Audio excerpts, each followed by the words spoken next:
Hi everyone, I'm Ryan, I'm from Bangalore. I've been a photographer and a filmmaker for some years now. And forgive my notes, I just got off a shoot in Madhya Pradesh where when I asked the hotel guy if he had internet, he took me out and showed me a volleyball net. So, right from the interior of Madhya Pradesh over here. And nice to see so many photographers.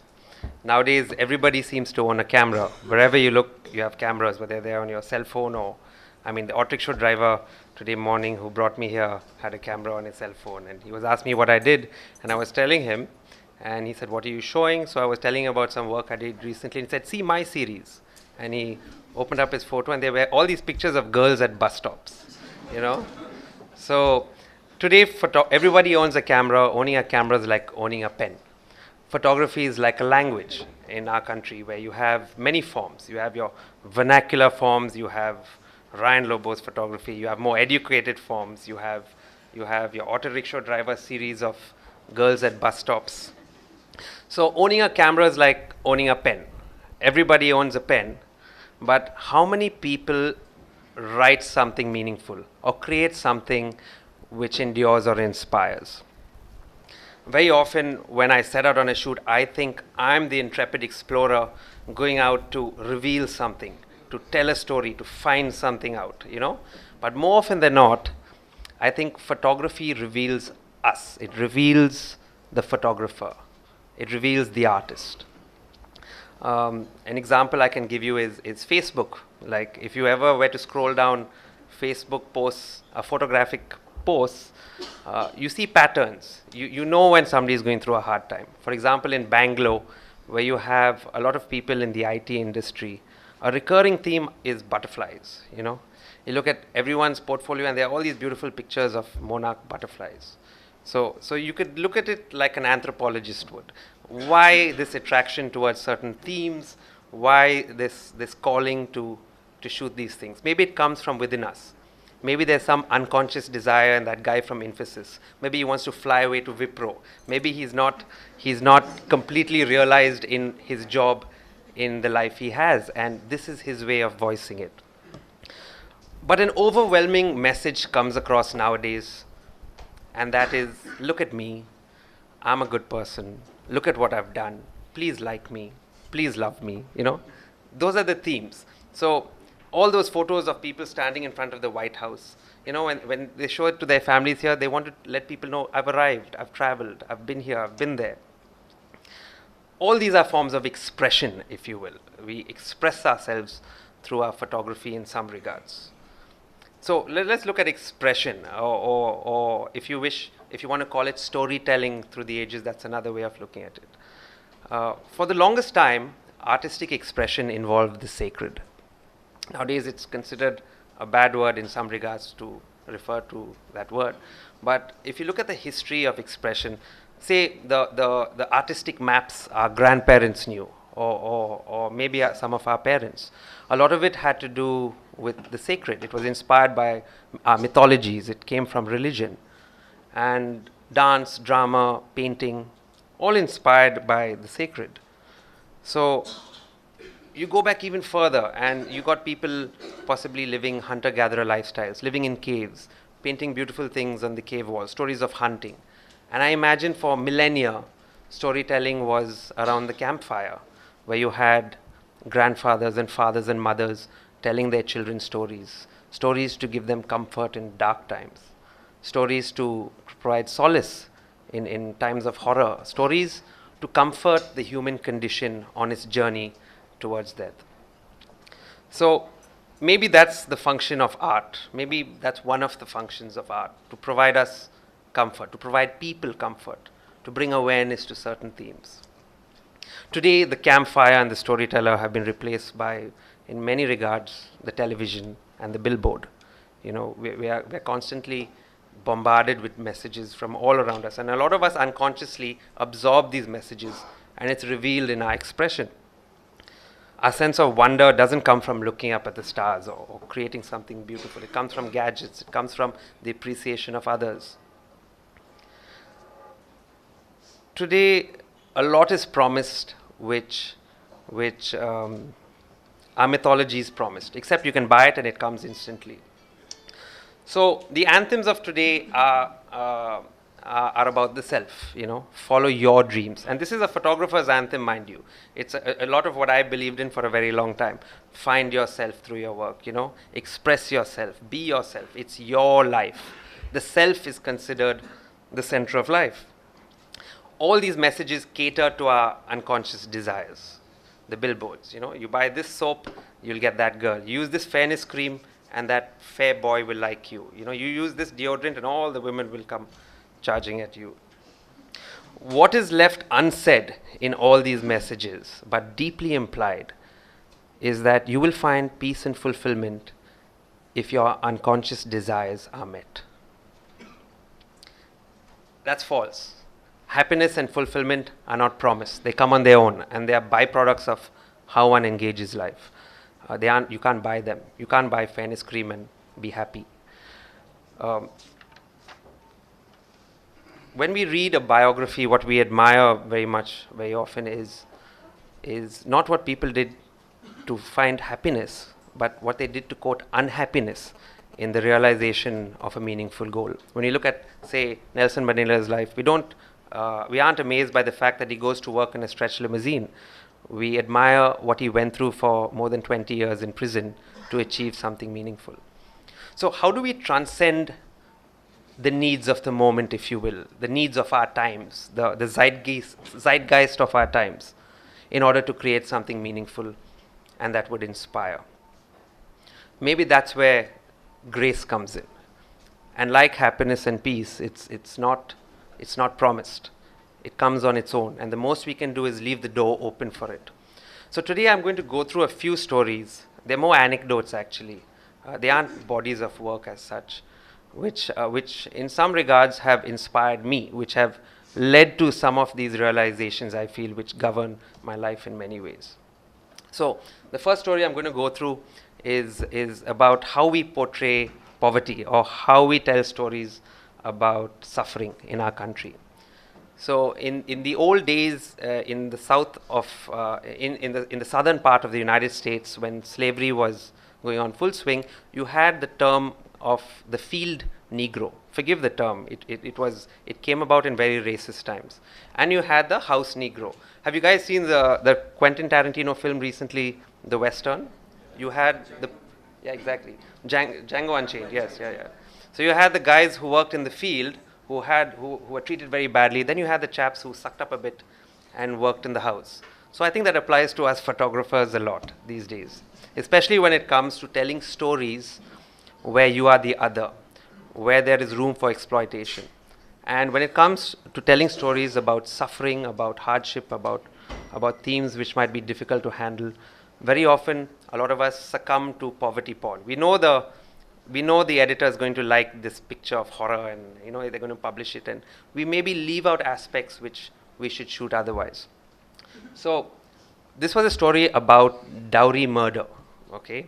And I was paid to be a photographer on this shoot. They made a film as well.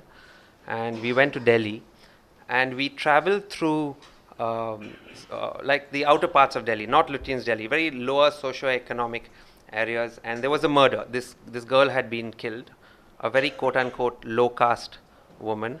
And we went to the police station, and we got permission, and we said, can we go visit? We called up, and they said, yeah, sure, come. So you can go to the next one. So we went to the neighborhood. Of course, nobody wanted to talk to us. It was a horrible thing. And we finally got to the house. Yeah. And those are the two brothers of this girl, and with a picture and a bit of crying for the photographer. And one thing that came across very clearly was that everything seemed quite normal from the outside. For example, everyone was going about their daily business. And this was the girl's family. Yeah? The girl had just been murdered a couple of days before. Yeah. And the second we took permission and entered, there was a lot of wailing and crying, and it was fabulous from a photographer's point of view. You had all this drama happening, and I was thinking to myself, okay, they're going to like these photos, okay? So I did the shot of all the screaming and the yelling, and a lot of drama, melodrama, if you will. And I don't judge how these people chose to express themselves. All I'm saying is that we were in a place, and we influenced the outcome significantly. Yeah. And in the midst of all this chaos, if you will, there was a little girl who was thoroughly disgusted by what was going on, okay? Maybe there was more to the story than what was revealed to us. But she rolled her eyeballs and she would have nothing to do with us. And I was drawn to this girl, because I suddenly found myself saying to myself, what am I shooting? So I took this picture, and while the results of this whole shoot are questionable, and in my career, I think I've made a lot of mistakes. I've learned a lot as I went along. In hindsight, later on, when I looked at this photo, I realized why I took this photo. In some regards, I'd inserted myself into it, or how I felt, but which I had suppressed. So listening to that little voice I found fairly important later on, when I didn't need the money so badly. But that little girl and her look of utter disgust looking at the sky, in some regards, while I was shooting this, struck me most poignantly.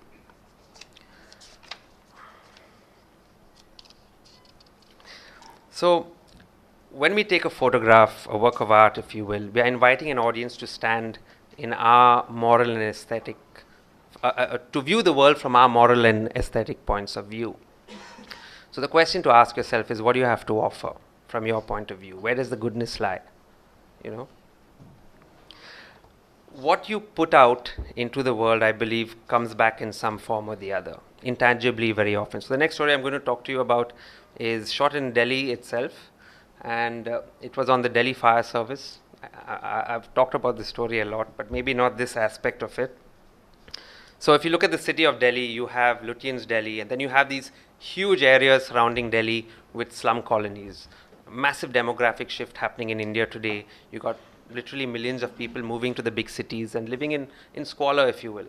So the Delhi Fire Service is one of the most active fire services on Earth, on planet Earth. They put out close to 5,000 fires every year, work with limited resources, very brave men, suffer all the issues most government agencies suffer in our country. But on the ground, working with these guys, they do tremendous work. So there was you can go through it, yeah. So we covered this story for a while, and there was a point one day when there was a big slum fire. And keep going. There was a big slum fire, so we were stuck in traffic getting to the slum. So an hour passed, hour and a half passed, and finally reached the slum, which was devastated, okay? You had most of the little shanty kind of houses destroyed. And as we drove through towards the fire, the crowd kind of went a little berserk. They were very upset that we had come late. So all of a sudden things went out of hand and people were throwing stones at the trucks, beating up the firemen, so on and so forth. Very upset that we had come late. It's so strange that the trucks that are coming to put out the fire on your house, you attack them. So it says something about the frustration or the hurt, if you will, that these people have suffered. So of course we all jumped out of the trucks and ran away. And before I continue, let me give you a bit of backstory. A couple of years previously, I had come to Delhi and shot a film for National Geographic Television. And the film was on the Delhi Fire Service. It was how they do things. It was aired in Delhi. It did very well. And the Delhi firemen would tell me very often that, whenever the film's aired, we get like thousands of calls or hundreds of calls, and it blocks our phone lines. So sometimes fires go out of control. But the end result of that was that the DF was very happy that we had portrayed them very positively. So I can go back a bit. So to cut a long story short, this riot was getting out of control. I was getting worried because the crowd was moving in and things were going crazy, and all of a sudden you had this one chap jump on top of the truck and kind of exhort the crowd to calm down. And then he was joined by a couple more people, and in time he managed to placate them. And as time went by, all of a sudden the crowd calmed down and they started helping the firemen to pull their hoses out and assist them in putting out the fire. And after many hours they put out the fire. And later on, exhausted and covered in soot and feeling very good that I had got some nice photographs, I was walking back and I saw this chap on the sidelines, the same guy who had calmed the crowd down. And I said, thank you, and why did you do that? It was a little dangerous, no? So he said, no, I saw this film on television about the Delhi Fire Service, and even they have a hard time, even they have a hard time doing their work, so that's why I did it. So in a very strange way, work I had put out had come full circle, and saved me from a sound slapping at the very least, you know. So it made me feel very good. I felt on path, if that's the right terminology to say. So the next story I'm going to talk about has to do with the city as well, our cities. We're in the middle of the largest demographic shift in the history of humanity. And people move from towns and villages to cities, carrying with them their own mythologies, cultures, ambitions. And you have cities like Delhi, like Bombay, like Calcutta, Bangalore, who in many regards are places of great flux and change. My Watchman, for example, in India, very often the stories of people who don't necessarily belong to your social set aren't accepted. They aren't considered valuable. But his journey to Bangalore was epic, and I was listening to this, and that same day I saw this little video on the internet about a Sikh group of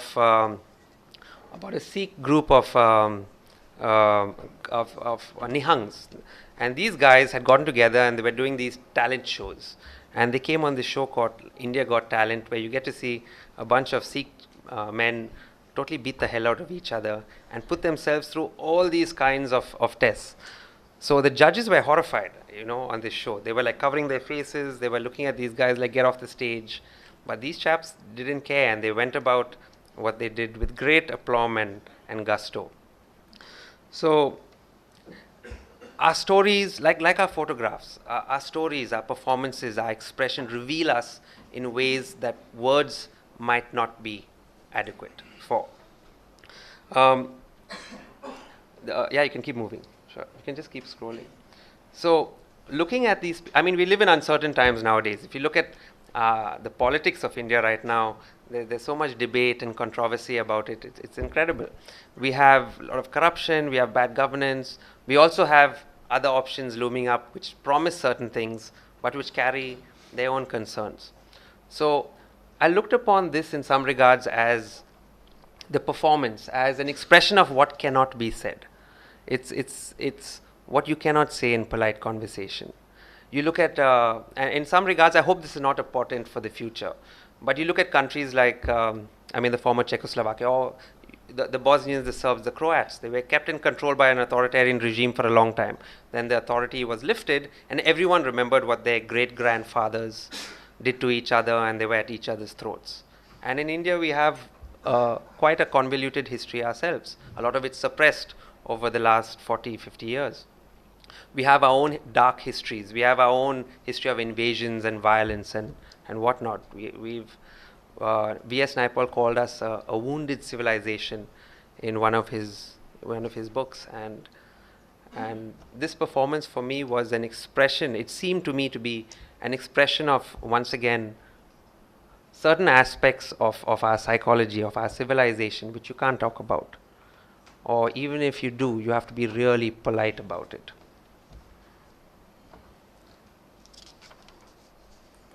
So, I've done a lot of work for companies like National Geographic Television and a lot of American companies mostly. And the way and recently I did a film on the Kumbh Mela for Oprah Winfrey for one of her productions and all. And it was a big production. It was spectacular. It was beautiful. We were there to shoot the Kumbh Mela. But what I noticed very strongly was, you can go to the next one, was that as Indians, as Indian photographers, very often we look upon our own country through the eyes of the other, through the eyes of another civilization, so to speak. We look at what's exotic. We focus on what we believe is strange and exotic, separate from us. So, for example, at the Kumbh Mela, whenever a sadhu with long hair went into the water and flicked his hair and sprayed water everywhere, you had like 10 guys rushing over there and shooting him, you know. Or some guy smoking a chillam full of ganja, and you had like 5 photographers rushing him, you know. So it was crazy, and a lot of people took advantage of this. So Akash, who's a fixer, who was one of the producers on the shoot actually, he was very amused by the fact that the crew only wanted to shoot the amazing sadhus, whereas you had 50 million people there from all over India on their own little pilgrimages, all their belongings in like a gunny sack, coming there, doing their bath, and going back home. There was something very special about that. In some regards, you could say it was India before the maps were drawn. It was something which had been passed on, like those stories at the campfire, something that had flowed through the ages unchecked and which still goes on today. But we were shooting photos of sadhus flicking their hair into the air, you know. So I decided, this is a bit of comic relief maybe, but Akash wanted to take photos home for his family. So I decided I didn't want to shoot all the exotic photos. So I ended up shooting pictures for Akash's family. So he's the common Indian man, and that's him in all the photos National Geographic took, basically, more or less, you know. That's him expressing his opinion most openly. Keep going. That's him taking releases down. So every person you shoot, you have to take a release for. So when we were shooting 20 million, there's a bit of a problem. That's negotiating the hair shot. So what do you mean you want to shoot my hair in the water? Sir, we'll give you 500 rupees. What? Only 500? So that's the negotiation for the shot. Okay. That's Akash jumping over a sewer. So what I found quite spectacular was the organization of this whole event. You know, the sewers, the ditches that were dug, spectacular job. So that's Akash jumping over. Keep going. Once again, that's Akash with all the sadhus posing. 100 rupees goes a long way. That's him voicing his opinion about the crew in the background. Yeah. So that says it, I guess. So once again, these photos aren't ever going to go anywhere, but I thought I'd show them all the same. So very often we look, like when I talk to young photographers or myself for a very long time, okay, I want to go to Ladakh to take photos. I want to go to the northeast. I want to go to this lake or that forest, and I need a shot of a tiger, so on and so forth. But some of the most incredible stories around us are right in front of us. They're in the lives of people around us. They're in some of the most, what is epic, what is happening in India today, which is epic, is being missed by most photographers, by most documenters. So I decided to shoot quite a while ago. So it's part of a commission project, actually. The life of a commuter, so to speak. So I'm not going to say much about these photographs, but they're a man going to work. I was helped by Adarsh over here on this shoot immensely, and we basically followed a man walking to work, and hopefully some of the influences which we are subject to in India today will be made clear by some of these photos. Yeah, yeah. So this was called Chennai 9 to 5. I hope you can make out. So these are all shots of this guy on the beach, also walking along, intercut with other shots from the city.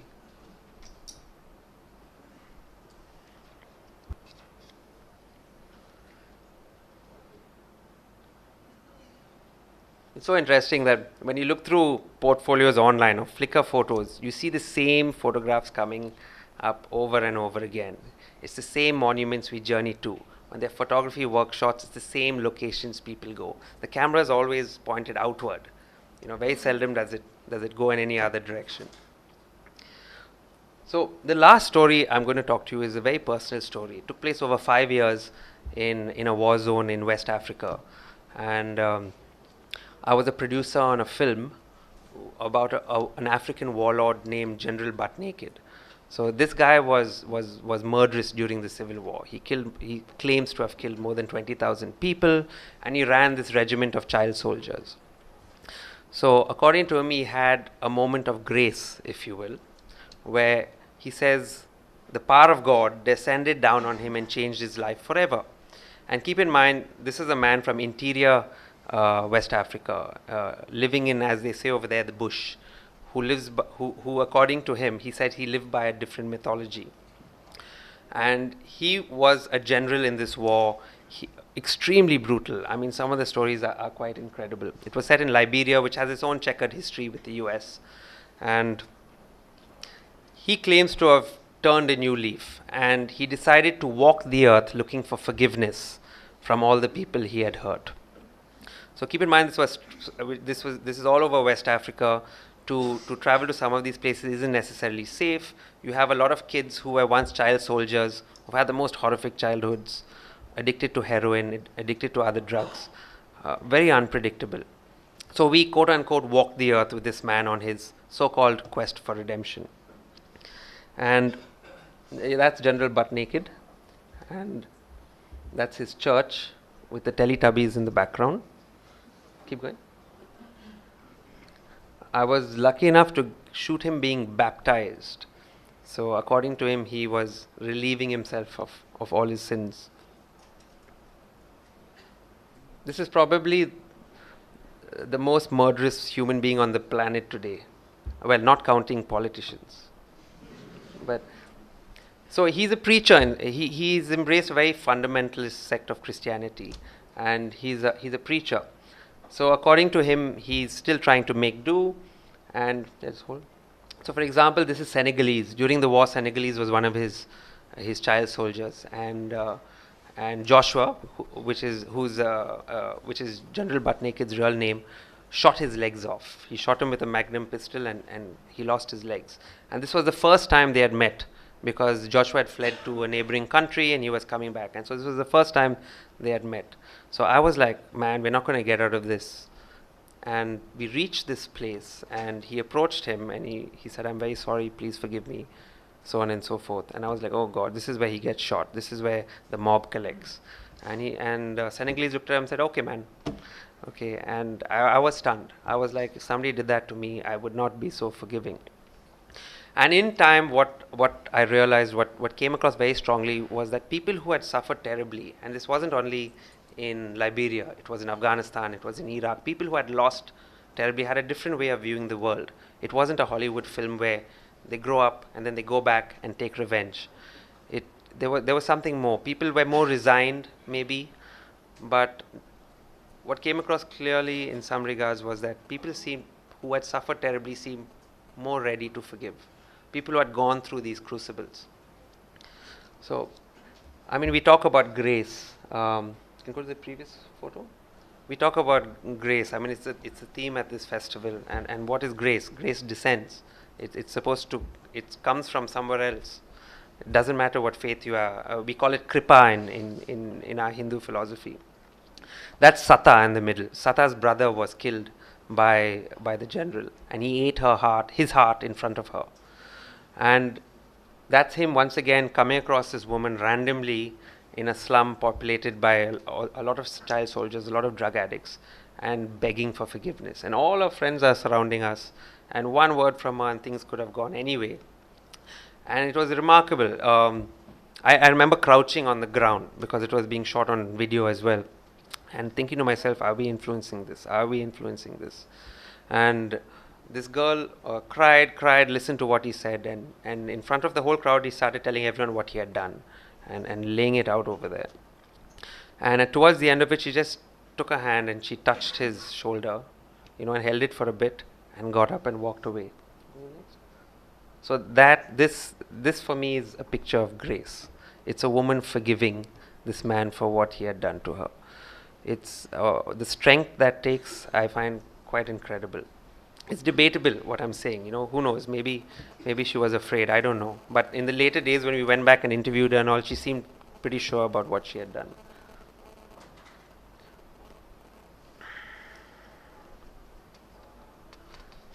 That's after we interviewed him for 7 hours straight. He seemed very relieved. The film did well. It won an award for cinematography at Sundance, and it was nominated for all kinds of things. But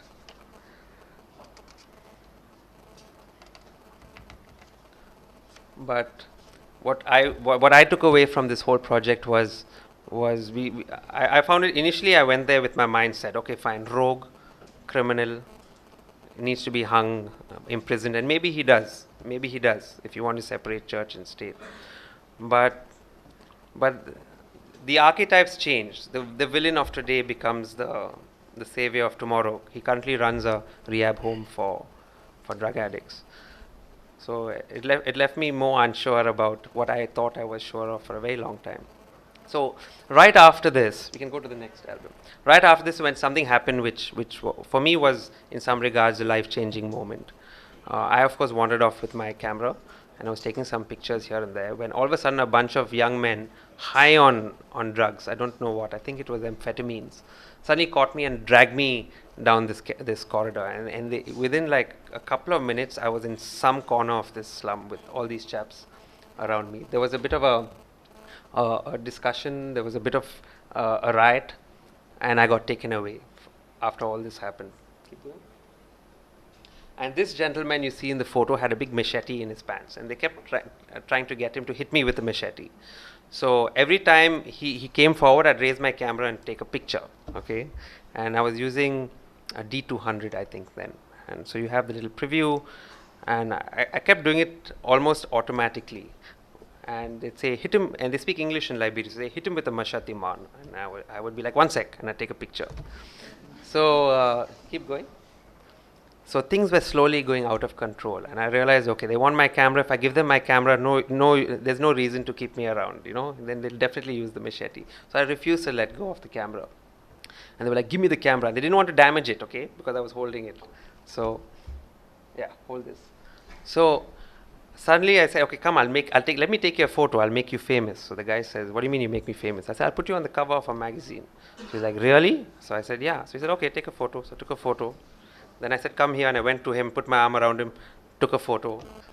And one of the guys was obviously hammered out of his mind, said, "I want a photo too." Okay? So everyone wants to be famous, even drug-addicted child soldiers. So this went on for a bit, and I was looking, and I was terrified, okay? I mean, I looked at the preview on the back of my camera, and I saw myself looking back at me, and I looked terrified, and I was scared. I was afraid. And something quite miraculous happened there then, which was the act of watching myself, I suddenly did not feel afraid anymore. All of a sudden, I was suddenly released from this fear I had, and I felt this immense calm come over me, you know. I was almost amused looking at this chap looking back at me with fear on his face, you know. This act, hindsight being 2020, it was only later that I looked back and I realized that I had stopped identifying with my fear. I was not the scared photographer in the ridiculous hat looking back at himself. I was something else. I was that which watched myself, if that makes sense. You know, in our tradition, we call it pranayama. We call it where you observe your breathing, you observe yourself, you separate yourself from your ego. Maybe that's what happened. All I know is I was very calm, deeply at peace, and I managed to talk my way out of that thing and eventually run. These two guys took me aside because they realized these chaps weren't going to hit me with a machete.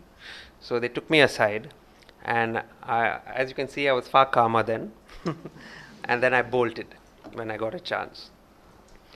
So I guess you could say I experienced a different sense of self, and maybe there was some of this thing we call grace over there. So we're not in control of what happens outside ourselves very often, but we are in control of how we respond to these things as photographers, as artists. So all these words I use very easily: inspiration, artist, photographer. But it's like we look at the origins of storytelling, of telling stories with what we do. The word inspiration, for example, comes from inspiros, to live in spirit. You're a vessel. We're all vessels for something else. Look after that vessel. We stand on the shoulders of so many before us. Who we are, our aesthetics, our values, our morals comes from through so many generations of people before us. So this pursuit of excellence, if you will, this opening ourselves to grace, often means that we don't push ourselves forward. We control our egos. We listen to the opinions of others. We submit. We submit.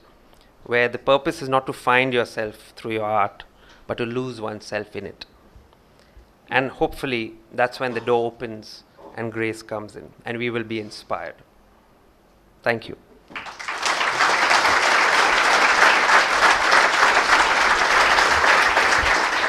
You told me that people run to Ladakh and other different places to Me too. Even I want to go to these places. But I have not seen any photographs of Bangalore here. Yeah. So what is the connection? How do you work? Somewhere doing a story in, for me it seems to be a very commercial work rather than a documentary, because you went there as a production house and to do it. And so how do you see the difference? Sure. Well, I get paid to be a photographer very often, but some of the stuff here, like this whole Liberia series, I was not paid for it. I did it myself. I sponsored it myself. So was the photographs of the Sikh Nihang group. So I didn't use any pictures from Bangalore because I didn't think they were necessary for what I wanted to say here today, which was not to talk about specific bodies of work, but to try and get the message across of why we do what we do and to what objective. Isn't the commuter from Bangalore? No, the commuter's from Madras, actually, Chennai. Yeah. So what kind of inspiration you have for your stories? Like before shooting, what inspires you to choose a particular topic? Well, you said something interesting. You said, what inspires you to choose a certain topic? I don't know if I get to choose very often. Very often the topic finds you, I think. And it's strange to say, the stories come your way, I feel. Sometimes the clients let you know what requirement they have and you send them some options. But I believe that there is some serendipity in this. Hi, Ryan. Hi, hello. I'm a student of history and I'm still studying. There's like, you're talking about how... Which history? Indian history? Yeah, there's Indian world. And so you've read all Romila Thapa's books? Yes. Ah, okay. So you're a student of that history? Yeah. Okay. The new history, actually. Okay. Well, there's only one history. There's no new history, old history. But anyway. Well, that's debatable. Yeah. No, I just wanted to ask you about, like there's this, the chance to explore yourself through your photograph, as in the identification of what you love, and then taking up photography to answer and express what you love. And there is choosing photography to find out what you love. As in, like, one, where do you place yourself in this classification? And if I may, like, how does one answer that particular question? Like, in that category, when you place yourself, how do you identify, okay, this is what I actually love, as in terms of history for that matter, as in this is what the real history is, or we've been forced down to see something in a certain manner. Okay, let me see if I understand your question. This is quite long. I think when it comes to photography per se, it's a medium of expression, it's a medium for art, so on and so forth. So this whole idea of looking out for yourself, I mean, you have the idea of the public and the private. So, for example, you don't want pictures of yourself in underwear on Facebook. When you come for this conference, you dress up, you wear a nice shirt, you put on clean clothes, you come here. You're not here in your pajamas.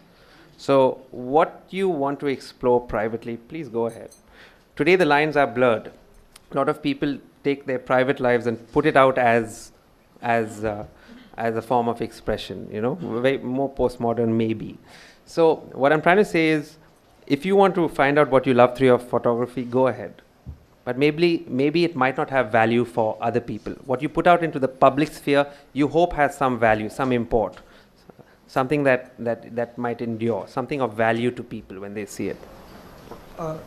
May I continue? If it's a short and crisp one, please. As in, when you started out on photography, how did you start that? Did you want to become a private person, Well, I actually started off as a filmmaker. I've worked on a lot of documentary films in varying contexts.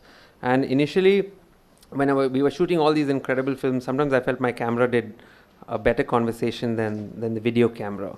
A lot of work for National Geographic and stuff. So along the way, I take photographs, and at the end of a shoot, sometimes I look at my photos and I felt they were more honest, or I felt they told a better story than maybe the film did. So I enjoyed it. It was something I was more in control of. I didn't have to deal with various egos and ways of looking at the world. I only had to deal with mine. Amit down here. Yeah. Hi Ryan, I'm Amit Madisha. Yeah. Hi. And thank you so much for your very inspiring work. My question to you is that you brought a very interesting concept here in our debate here, the poverty porn and the exotic images that that perpetuate the gaze, and we are still continuing to make those kind of images. So my question to you is the two works that you showed us here, one the commuter from Chennai and the one earlier to that from Kumbh Mela. So is that your counter narrative? And if that is your counter narrative, that how successful has you been in putting it out? Yeah. I don't know the answer to that question. I don't. It's been shown here and there. About 20 people might have bought prints, and then I think it's died a natural death. But on another note, I think when you have a difficult story and you don't want to succumb to the sensational idea, say, of an editor or someone, you can add value by focusing on what's good. You know, in the most trying situations, you can focus on, say, the heroism of the firefighters. Maybe part of the story also is the fact that there are huge slums around Delhi and absolute failure of governance over there. So you can do that story. But how many of those stories do we get? Do you want to? I prefer to inspire, or I would like to think that the stories inspire and do some good, rather than always a downer. You know, sometimes those stories need to be done too. I'm just curious, the Sure. first story that you had showed about the little girl and how she Yeah. just changed her. So I didn't get the entire story. Okay, So it was a commission for a European magazine. So they used it in some backwater of Europe, and I don't know what happened to it really. But now I use it in talks because it brings out a point, which is very often you're stuck in these situations, and maybe that was my way of inserting my own point of view into the photograph. May I ask a question from the point you just made? Sure. So would you use these stories to really illustrate the point you want to make, which is more your emotions today, and continue to do all kinds of stories? Or do you think you've crossed the line over? Well, personally, I want to work more on, I'm doing less reportage and I'm working more on conceptual series. So like I was saying earlier, I think photography is inviting an audience to stand in your shoes and look at something from your moral, aesthetic, ethical viewpoint. So even if it's a quote-unquote work of art, you're inviting people to look at something through your eyes, and hopefully they will be able to take something intangible from it that might go beyond words. So I'm focused more on the conceptual side now. I still do a little bit of reportage. I do a lot of work for quote-unquote NGOs now and then. But I think now I want to do more conceptual work. And would you share that view with the younger photographers who might be a bit confused about what they should take out from this? Is it something which, okay, let me just rephrase that. Is this a realization which should come to a person from their own journey, or is it something which they can take as an inspiration from others' journeys too? I think, I mean, what you just said makes a lot of sense. Everyone has their own journey, but there are some things which remain constant, which is, I mean, to use the Facebook photos as a metaphor, some of my friends who were angry feminists in their 20s suddenly get to be very spiritual feminists in their 30s, you know. Some of my photographers who are all gung-ho, photographer friends in their 20s, all of a sudden calm down, all the long hair goes, and you know, things change. So one has to learn along the way. If you look at it in mythological terms, you have like the Odyssey, Homer's Odyssey. Perseus sets forth, you have the idea of the monomyth, which applies in all our lives, including photographers, where you set forth, you try to achieve certain things along the way, and you find something of great meaning. You achieve grace, and then you take it back to your village, your town, your city, and you share it with people. So this is a recurring story, and it applies to photographers as well. I still have a lot of these ideas. You have all these ideas of being cool, of taking great photos, of getting lots of likes on Facebook, so on and so forth. And then you want more. What you want when you're 22 changes when you're 28. When you're 22, if you're a photographer and male, you want to get laid, okay? When you're 28, maybe you want to settle down with a girlfriend. When you're 35, you never want to see women again, okay? So things change along the way, and the same applies to photography, you know? So I hope that answers the question. You obviously don't have advice for a 56-year-old photographer yet. Two hands there. Yeah. All right. Hi. Hello. My question is about your series on General Butt Naked. Yeah. So it's a very interesting story, and like it's been read, done, and so my question was around the fact that his story about going and seeking redemption and asking for forgiveness from people. So in the photographs that you showed the guy whose legs had been shot off, the woman whose brother's heart he ate in front of her. And while there is definitely a certain amount of grace, there was that beautiful photograph of that woman right after the point where she forgave him or just walked away, and there was a definite sense of grace in that.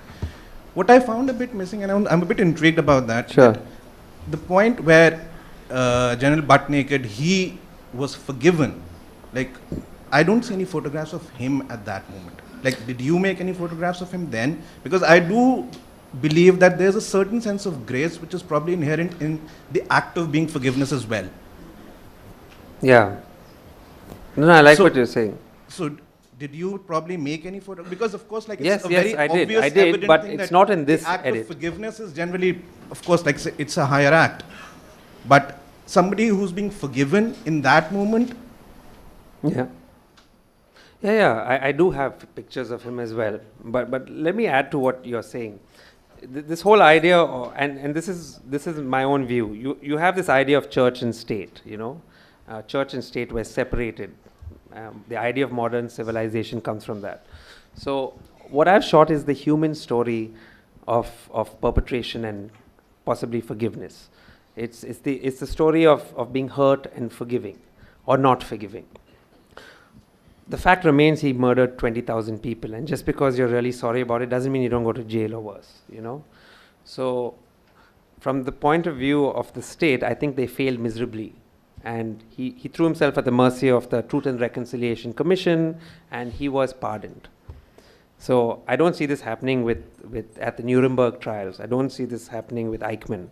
You know, he'd be strung up from the nearest lamppost. So how this whole issue was viewed, I found very interesting. If it wasn't in Africa, I wonder if things would have been different. You know, I do have photos of him being forgiven and stuff, but I didn't think they fit into this edit. Hi, I'm just curious about your Sikh work. Yeah. And since also Sure. you said that you're going in a conceptual direction, I just wondered if you find it a bit risky to assume a certain kind of resonance to this kind of work when you talk about something like civilizational pathologies. Yeah. I just wondered whether, how would you frame that? How would you make that more specific? Okay. Is it pertaining to a history of, say, partition and violence? Or do you want it to have a larger resonance in India? Can we talk about it as a collective civilization? Okay. You know. Well, I don't know about the relevance to partition and so on and so forth. But what I do know is that there's so much change happening in our country. Or the 84 riots. I mean. Or the 84 riots. And history rolls around. It repeats itself, you know. The victors of like Carl Jung once said, in the seed of every defeat lies the smell of victory. And in every victory lies the surety of defeat. So things roll around through history. The Mughals were here for a long while. You had what Aurangzeb did. You see it in our politics today, all the rhetoric. What happened 400 years ago is remembered today clearly. You know, all of us shake hands in public, but in private conversation with your good friends, you hear views which they never share if there was a big group around. These are the currents of history which percolate down through the ages and express themselves in our performance, in our stories, in our films. You watch films in the south, in say Bangalore, and there's a huge amount of violence. It's always some guy from a poorer section of town, outside cantonment, who's really upset, okay? So on and so forth. So in some regards, this performance struck me as being most interesting, because you had a group of men who had embraced their tradition and used it for this performance. They were using their own sense of self and performing, and all these tests of strength, of being macho, of being strong, of being resilient, putting themselves, what are you trying to say? Very often we unconsciously project our inner lives through our work, unconsciously. And I found that interesting. Hi, Ryan. Here. Hello. Shichi Hi. here. I wanted to ask you, like, most often when we go out for our stories, if they're commissioned, then, well, yes, you end up paying maybe somebody who's either your subject or somebody from wherever, depending on wherever you're doing your story.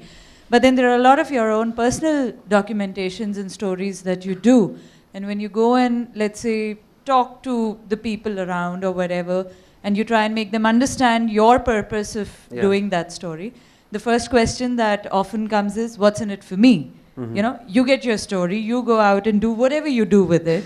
Like when I was in Kutch, and while they're all using the fanciest of mobile phones and they're all on Facebook, even the milkmen and the women and all, they all know. They said, you people, you take our photographs and then you put our caste ladies' photographs with some other caste guys' photograph, and there's all this shit going on. So my question to you is that how do you tackle like the question, what's in it for me, and how do you kind of manage to drop that barrier sort of and try and get them on your side? I think, first of all, people don't trust the press in India because the press has set a terrible example. Absolutely. Okay, right across the board. You see stories which are misrepresented, sensationalized, and so even in like rural areas, people are a little careful nowadays. But I think a lot depends on the person and how convinced you are about what you're doing. I think that comes out on its own. So, for example, we are working on a certain story where there was a religious procession, and I get a call from the US saying, hey man, we need elephants for the procession. Is it possible to arrange some elephants? So if I were to go and meet the person in charge and say, listen, we need elephants, he's going to lose all respect for me. Okay, we're not there to tell an honest story, we're there to manipulate what exists. So I think a lot depends on how convinced the photographer, the writer, the reporter is about what they're doing. And it comes across on its own. And in my experience, I don't think I've ever had people who are non-cooperative. People are very, I think part of the job of being a photographer or a reporter is you have to be able to empathize. You have to be able to listen. Just an add-on thing. Sure. Sure, just take the mic, please. Yeah. Sorry, just an add-on thing.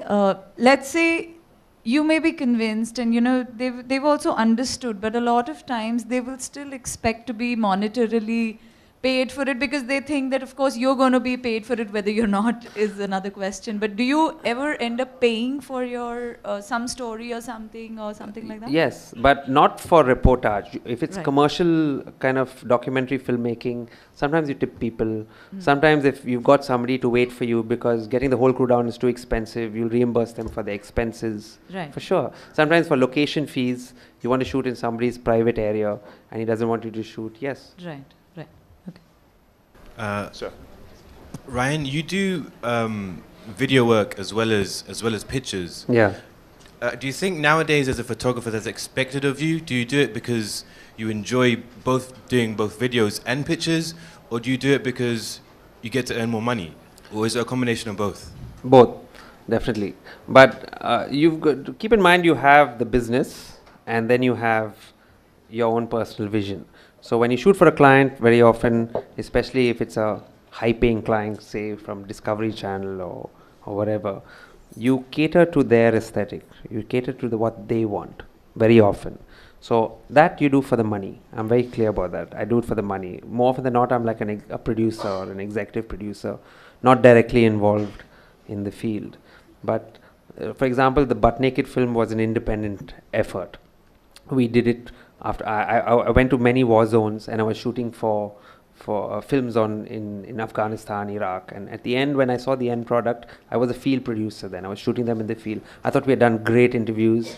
We had said, you send all your directing notes, your producing notes, we should have this interview here, blah, blah, blah there. And then when you see the end product, sometimes you can be very disappointed. So I think it certainly helps from a professional point of view to be able to do both. Income-wise, it certainly does. How does one handle that seeming contradiction of, so I do it for the money, and what you could well be doing is something which is contrary to your own viewpoint of what you might be doing as a subject? Or is that very clear that you just won't take it up? No. You don't do the job if you think it's morally wrong. End of story. It's like the famous No, I don't picture. even know if it's. I don't mean about being morally wrong or something, Okay. but it could be not quite what you think. For instance, I meet a lot of young photographers who earlier people wanted to be fashion photographers. They still want to, but today people want to be wedding photographers. Which is nothing wrong with it, but I also at times wonder that is anyone questioning the fact that there's such opulent weddings happening, Yeah. and I'm feeding into that system, and am I obviously not perpetuating it as a wedding photographer, but is there any morality involved with that? Well, I mean, using your example, you could tell a story at this I'm wedding. a commercial photographer. I have no hassles. Me too, in part. But I'm saying you can do your commercial. Your client's paying you. They're paying good money for that. You want to keep him happy, so you can do that. But you can also tell the story you want to tell. If you want to do the profligacy or the excess at a wedding, you can shoot that. You can tell it. Mahesh has done it in some regards from Bangalore. You can tell that story. You're free to. And what's nice about photography is you're the master of your own ship. Nobody's going to tell you don't take that photo when you're there. You could do whatever work you want alongside whatever work you want. It's open. Yeah. Sir. Is the stories, all these struggling stories and stories of the poverty and all, like the story of this drug addicts, they look good in black and white. Now you are telling that you might have used that D200 camera. I just Yes. wanted to know, you use this black and white inbuilt, or later on in Photoshop you have turned it to black and white? I used it, I think I gave it to my printer, the raw files, and I said, man, try and get it as good as you can, and he did it. There's a guy called Manjunath in Bangalore, very good. You shot them in all raw and then... No, I shot them in raw format, and Yeah. then my printer converted them to JPEG in black and white, and he did something with the levels. Okay, So okay. it ended up looking good. Okay, thank you. Hi Ryan, Udit here. Hi, Udit. Taking on from what Dinesh was saying, Yeah. how does your commercial work or work that you do on assignments, does that affect your personal vision in your personal work?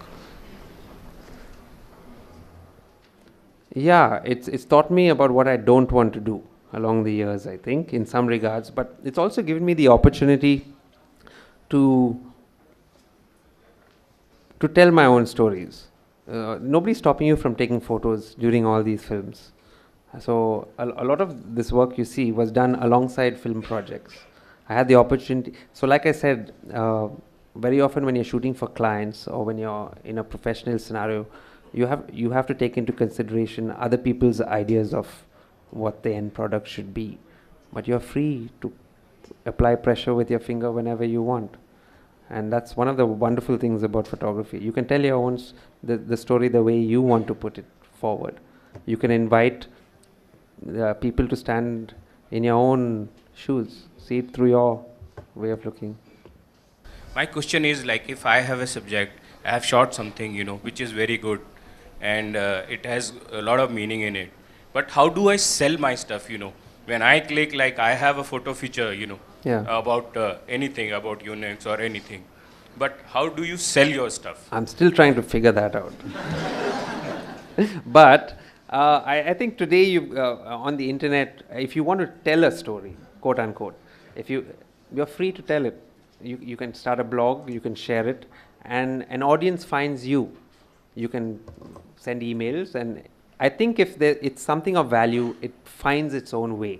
And eventually some curator, some magazine guy will see it and call you, I focus on I think when you focus on the quality of it and you're sure about what you're trying to say, things evolve on their own.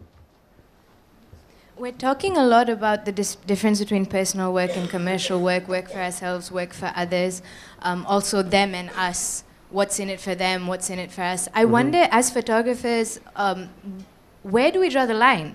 I mean, personal work, when I think about it, it's work that I would take of myself in front of a mirror.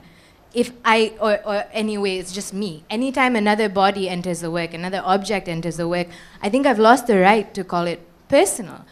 And when we talk, I think one of the big issues, especially you mentioned this earlier, about how we exoticize our own country. We exoticize poverty in our own country. We exoticize, features in our own country. I think it's an important question that we haven't answered because we have huge issues of class and democracy and meritocracy. What is in it for them? You know, when we take somebody else's photograph, it's not, can it ever be about a personal journey? You're talking about knowing yourself and the role of the self and how photography helps you see yourself, but what can you say about how photography forces us to see other things or forces us into engagements with other people? Where would you draw the line? Yeah. Personal, commercial? Nice. Do you remember that photo of the vulture which won a Pulitzer Prize and very controversial? Then the photographer supposedly killed himself because of that, so on and so forth. I think when you're in a situation, you're a part of the story. Okay, so you go out to some village somewhere and you're supposed to do a story. You're a part of things and you influence the outcome in some regards. So it's not about you. I mean, like I said earlier, the whole idea of public and private, of personal and what you offer. Michelangelo, I mean, you look at the Sistine Chapel, it's a story. It's a massive story. It's supposed to inspire people. His doodles at home, he didn't put out on the chapel walls. So I think when you tell a story, there's a certain objective in mind. You want to be true, you want to be honest, and you also have an objective. So, for example, when I head out, at least, I'm very conflicted sometimes depending on the client. Sometimes I've taken clients because they pay very well. So you have to draw your own lines, and you have to. I think the voice tells you, and you learn along the way. And if your objective is clear, you want to tell the story honestly and truthfully. Like the gentleman earlier said, it finds its own way. The story finds its own way. If you keep the foundation strong, which are these values, the story builds itself in time and it develops a life of its own. It was like I talked about the Delhi Fire Service film. It developed a life of its own. It moved someone enough to come and stop a riot one day. Okay. Yeah, my question is, how do you look at the market for documentaries today? The market? Well, for good documentaries, it's miserable.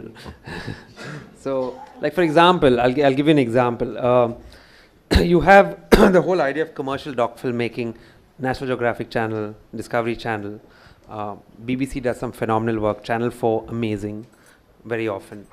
But it takes a certain skill set, and I think I've seen some good documentaries out of India, but maybe in some regards we have a way to go. Even if you shoot a good documentary, it doesn't mean you're going to make any money out of it. Like this Redemption of General Butt Naked, it was nominated for Best Film at Sundance. It won some awards elsewhere. And we had great difficulty finding a channel to buy it, to broadcast it, partly because it was very controversial. Just one last question. The very act of observing a situation, often might alter the situation.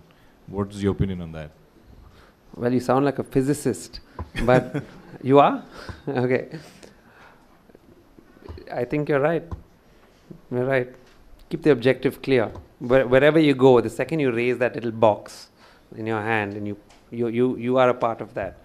And you go back to the reason for art, why we create things, why we tell our stories, and the answer becomes much clearer. You're there not just to shoot the sadhu flicking his water in the air. You want to tell a story. You want to, if you consider art or photography part of the endeavor where you're trying to create something of beauty which can speak intangibly without words, things become clearer. I believe. All right, before I invite Mahesh Bhatt to introduce Ryan Lobo, since both of them are Bangaloreans, I just wanted to share something which Ryan said to me as we were setting up for his talk. He said when he came here, he thought this hall would have about 20 people. And what he's seen, he said, it's absolutely mesmerized him. Yeah, and it's so nice to see also. Yeah. I have a request. Can I ask you to applaud yourself? Yeah.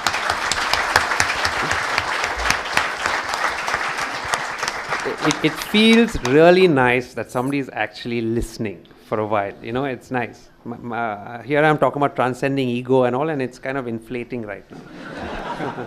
Thank you. Thank you so much. And this is not the Delhi, it's not Delhi's photo festival, it's obviously India's photo festival. I know for a fact that people here from Cochin and Goa and Bombay. Thank you. Mahesh Bhatt. Before I introduce you, I think everybody knows you by now. When is the dinner happening at your house? You promised to call us. Yeah, 6 months ago. Yeah. All he thinks about is food, as you can see. Okay. Ryan and I lived on the same road for about 5 years. I lived on the same road, but I think he lived for longer. He was born and brought up, I guess, on Convent Road in Bangalore. I was doing photography, Ryan wasn't, and I remember I had even photographed his family for a story in India Today, I think in the late 80s or 90s. So then, we lost touch, and I think photography again brought us together. He is a pretty low-profile guy, hardly seen around, travels all over to shooting films and photographs, and we meet often during festivals and talks and lectures.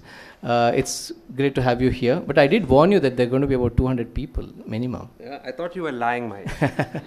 So thanks, Ryan. Thank you so much. Thank you, Ryan. Thank you.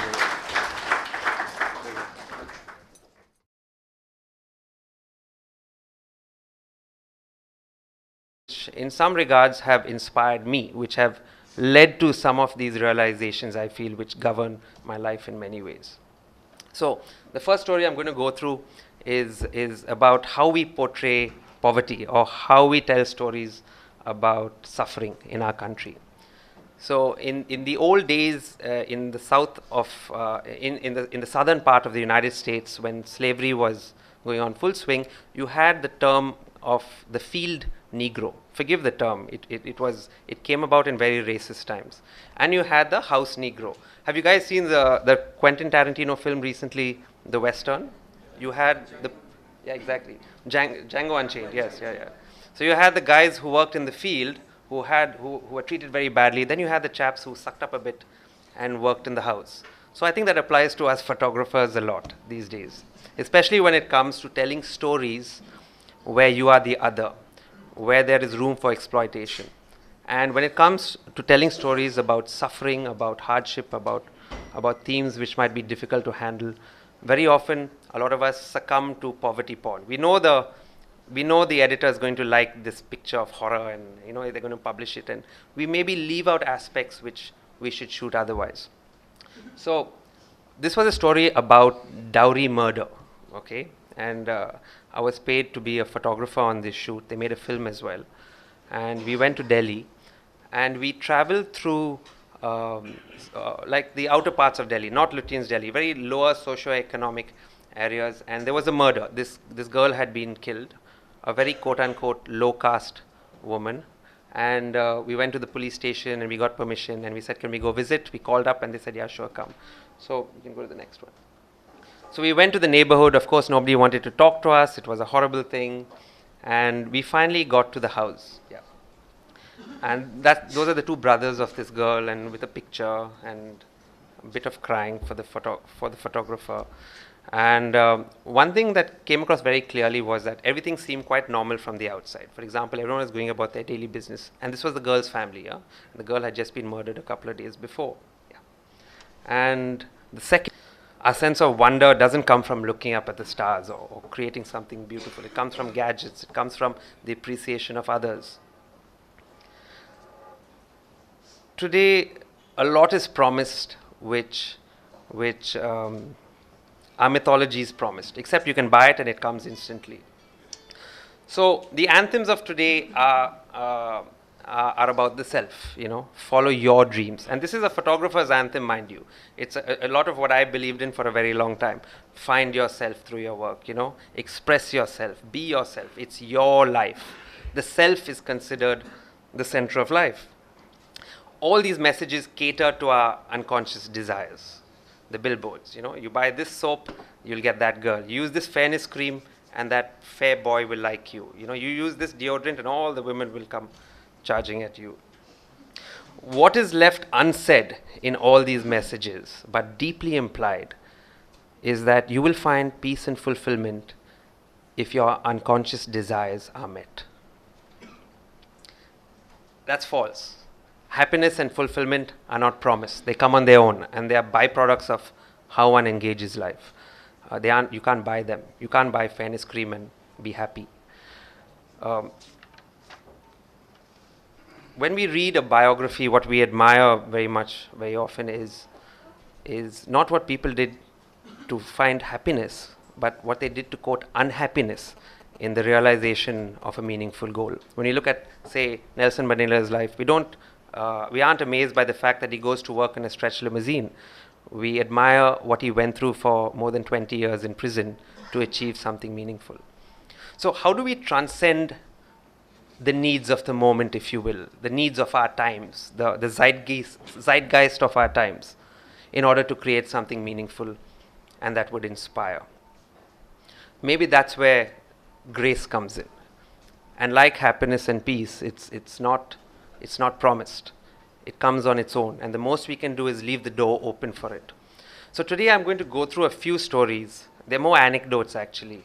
They aren't bodies of work as such, which emphasis. Maybe he wants to fly away to Wipro. Maybe he's not completely realized in his job, in the life he has, and this is his way of voicing it. But an overwhelming message comes across nowadays, and that is, look at me, I'm a good person, look at what I've done, please like me, please love me, Those are the themes. So all those photos of people standing in front of the White House, when they show it to their families here, they want to let people know, I've arrived, I've traveled, I've been here, I've been there. All these are forms of expression, if you will. We express ourselves through our photography in some regards. So let's look at expression, or if you wish, if you want to call it storytelling through the ages, that's another way of looking at it. For the longest time, artistic expression involved the sacred. Nowadays, it's considered a bad word in some regards to refer to that word. But if you look at the history of expression, say the artistic maps our grandparents knew, or maybe some of our parents, a lot of it had to do with the sacred. It was inspired by our mythologies. It came from religion. And dance, drama, painting, all inspired by the sacred. So you go back even further, and you got people possibly living hunter-gatherer lifestyles, living in caves, painting beautiful things on the cave walls, stories of hunting. And I imagine for millennia, storytelling was around the campfire, where you had grandfathers and fathers and mothers telling their children stories, stories to give them comfort in dark times, stories to provide solace in times of horror, stories to comfort the human condition on its journey towards death. So maybe that's the function of art. Maybe that's one of the functions of art, to provide us comfort, to provide people comfort, to bring awareness to certain themes. Today, the campfire and the storyteller have been replaced by, in many regards, the television and the billboard. We're constantly bombarded with messages from all around us, and a lot of us unconsciously absorb these messages, and it's revealed in our expression.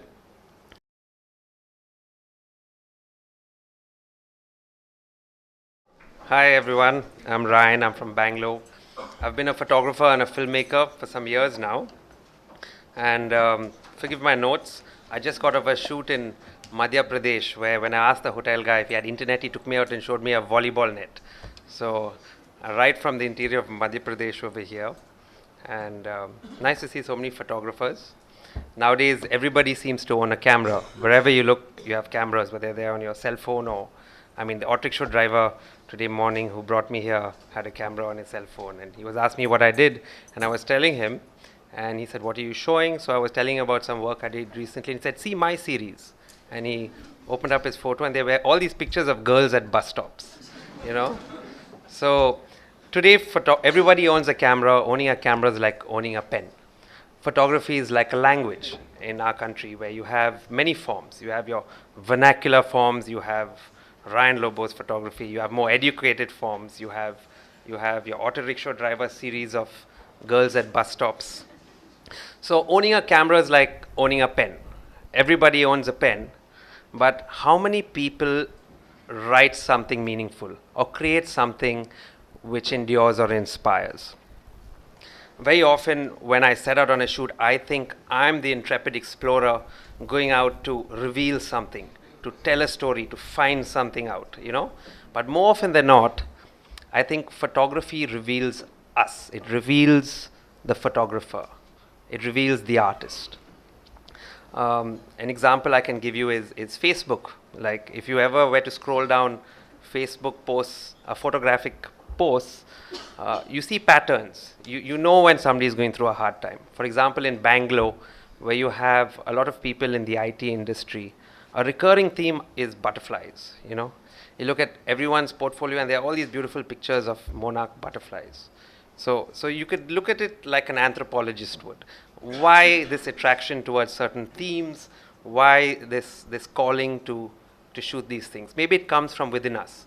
Maybe there's some unconscious desire, and that guy from England, we took permission and entered.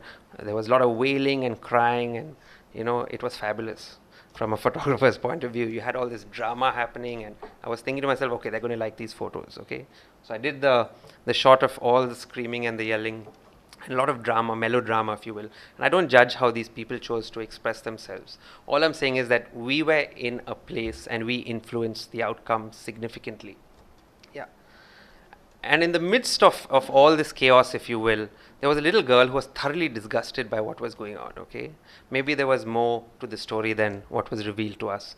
But she rolled her eyeballs and she would have nothing to do with us. And I was drawn to this girl, because I suddenly found myself saying to myself, what am I shooting? So I took this picture, and while the results of this whole shoot are questionable, and in my career, I think I've made a lot of mistakes. I've learned a lot as I went along.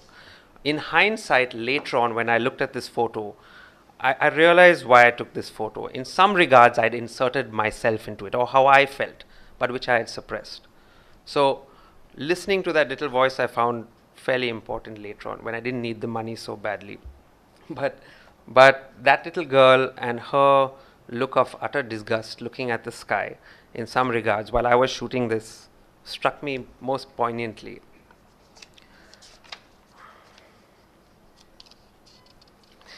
So when we take a photograph, a work of art, if you will, we are inviting an audience to stand in our moral and aesthetic, to view the world from our moral and aesthetic points of view.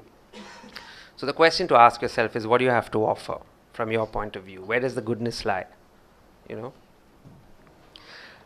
What you put out into the world, I believe, comes back in some form or the other, intangibly very often. So the next story I'm going to talk to you about is shot in Delhi itself, and it was on the Delhi Fire Service.